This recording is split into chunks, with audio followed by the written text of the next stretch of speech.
നമസ്കാരം. വാർത്താ നേരം ആരംഭിക്കുന്നു. ആദ്യം നോക്കാം ഈ മണിക്കൂറിലെ പ്രധാന വാർത്തകൾ. മുഖ്യമന്ത്രിയുടെ മകൾ വീണ വിജയന്റെ കമ്പനിക്കെതിരെ കേന്ദ്ര അന്വേഷണം. എക്സാലോജിക്കും CMRL തമ്മിലുള്ള സാമ്പത്തിക ഇടപാട് അന്വേഷിക്കാൻ കേന്ദ്ര കമ്പനി കാര്യ മന്ത്രാലയത്തിന്റെ ഉത്തരവ്. KSIDCയും അന്വേഷണ പരിധിയിൽ. 4 മാസത്തിനുള്ളിൽ റിപ്പോർട്ട് നൽകാൻ നിർദ്ദേശം. CPIM മറുപടി പറയണമെന്ന് മാത്യു കുഴൽനാട്.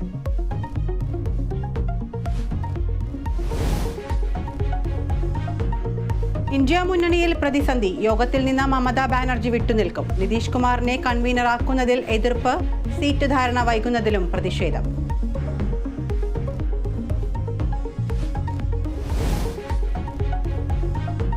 അരവിന്ദ് കെജ്രിവാളിന് വീണ്ടും ED സമൻസ്. 18-ന് ഹാജരാകാൻ നിർദ്ദേശം.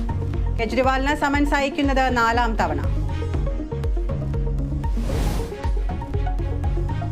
കരുനാഗപ്പള്ളി തൊടിയൂർ ഗ്രാമപഞ്ചായത്ത് വൈസ് പ്രസിഡന്റ് മർദ്ദനമേറ്റു മരിച്ച കേസിൽ 2 പേർ കസ്റ്റഡിയിൽ. പിടിയിലായത് തേവലക്കര സ്വദേശികൾ. സലീം മണ്ണിലിന് മർദ്ദനമേറ്റത് കുടുംബ വഴക്ക് പരിഹരിക്കാനുള്ള ചർച്ചയ്ക്കിടെ. കരുനാഗപ്പള്ളിയിൽ LDF ഹർത്താൽ.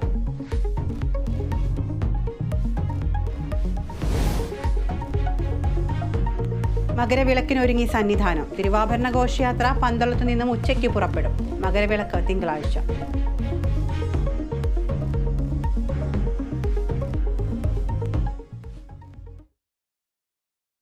വിശദമായ വാർത്തകളിലേക്ക് കടക്കുമ്പോൾ ആദ്യം മുഖ്യമന്ത്രിയുടെ മകൾ വീണ വിജയന്റെ കമ്പനി എക്സോലോജിക്കിനെതിരെ കേന്ദ്ര അന്വേഷണം. എക്സോലോജിക്കും CMRL തമ്മിലുള്ള സാമ്പത്തിക ഇടപാടുകൾ അന്വേഷിക്കാൻ കേന്ദ്ര കമ്പനി കാര്യ മന്ത്രാലയം ഉത്തരവിട്ടു.